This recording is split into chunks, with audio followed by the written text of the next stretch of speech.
Oh, yeah. Hey ladies and gentlemen, it's me, Mr. L, and I'm gonna walk through story mapping your narrative. To begin with, I started with my conflict statement. He felt frustrated because he was abandoned by his mom and left to live with his dad. First of all, we came up with a male character. He's about 12 years old, kind of your age, and makes more relatable to you, and kind of for me because I'm surrounded by phenomenal 7th graders all the time. We also made him stolid, which makes him kind of have this straight appearance, doesn't really want to share his emotions, kind of keeps everything inside. He also loves listening to music, so he escapes in music. He's involved in a lot after school, during school, other programs. He hangs out with his friends a lot. We just kind of kept him busy. He likes to draw, he likes to draw, he likes to draw. And then also, we gave him a hat that he always wears. And I decided I'd make it a hat from his mom, so then it has a little bit of sentimental value. So then when he gets frustrated with his mom leaving, he has something to remember her by. And that could be a good thing or a bad thing. I don't know. I don't know where we want to take it yet. There's a lot of questions running through my mind of where do I want to go. And this is where I start with the story mapping.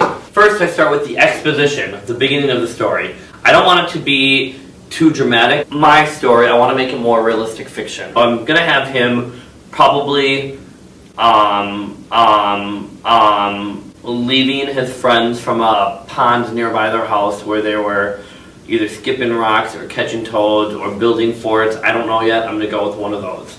I also think I'm gonna have this be at night because that way I think it would create a different scene. Like I hear the crickets chirping. I think it'll be cool to bike home on a warm fall day, getting ready for school. When he gets home from biking home, after biking home, I'm going to have him walk into his parents arguing.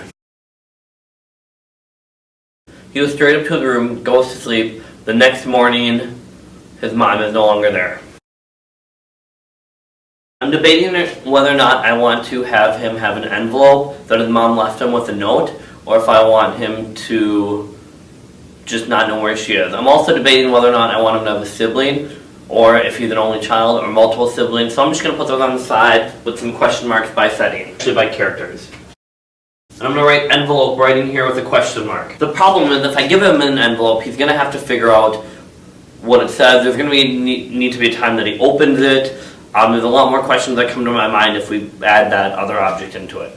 I keep thinking that I want the hat to have some sentimental value, and I don't know what I want the major conflict to be. I'm thinking, though maybe I can have the conflict be between him and his friends, where someone like takes the hat from him and the hat was given to him by his mom, or just throws it and he like keeps all these feelings into himself, and then all of a sudden like he erupts and like punches his friend or like leaves his friend or does something. I don't know if I want to bring in violence, but sometimes when you keep all these feelings inside, you end up having violence. So I'm a little bit torn. I'm just going to write some ideas out. Hopefully it'll flesh itself out as I'm writing. He's going to school. He's seen his friends. I don't want to build that up too much. School's not a huge part of it, but his friends are and his interactions with them are. So I want to kind of build that into it more than I want the rest of the school day. And I think I know how I want him to bring that hat in. I think I want him to wear that hat all day, kind of like a reminder of his mom being with him all day. And I kind of want his teachers to be, to tell him to take it off all day, his friends to tell him to take it off all day, and he just kind of wants to not take it off and just keep it on. And then finally something happens and then he like breaks. So that's where my conflict is going to be, the climax of my story. Someone's going to take him off and he's just going to like explode. I don't know who's going to take his hat yet because I'm not sure how I'm going to play this into it yet. I don't want to have to introduce like 5 more characters and have them not really develop them. I want to make sure that the characters I'm using are very intentional. So I'm thinking like he'll go through most of the school day and finally he'll get sent down to the office and he'll like throw his hat at him and like storm out of the building, maybe run out of school. I don't know. Again, I'm still thinking about that, but I do have the climax. I'm going to come up with some ideas for some following actions, but I don't know if that's what I want. I'm going to start there, and I can change it as I write.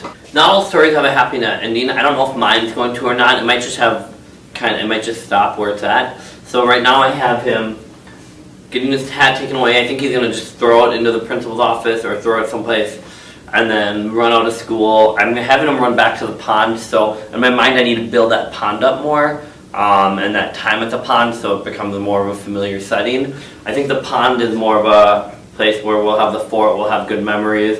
Maybe he first started building it with his mom and his dad, maybe when they're all together. I don't know yet, I'm still trying to figure that out, and I'll think about that as I'm coming up with ideas. Then I have him going to the pond and the fort, and then finally like either crying there or being angry there or breaking the fort apart. Then I have him walking home at the end and just like kind of breaking down to his dad. I don't think the mom's ever going to show up in my story. She's not going to again. It's going to stop there. One thing you need to know is each of those boxes on my rising actions, climax, falling actions, all the way to the resolution, each one of those should be one paragraph. So I'm writing one paragraph, 2 paragraphs, 7 paragraphs, 8 paragraphs.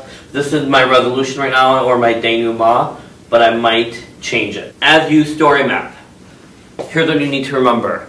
Number 1, you're gonna have tons of questions. You aren't gonna be able to answer anything you don't.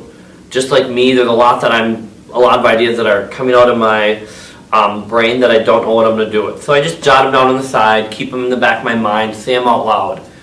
Number 2, I don't want to add too many ups and downs in his life or in my character's life. If you have too many things, you can't develop them. I want you to spend time really developing your character. Number 3,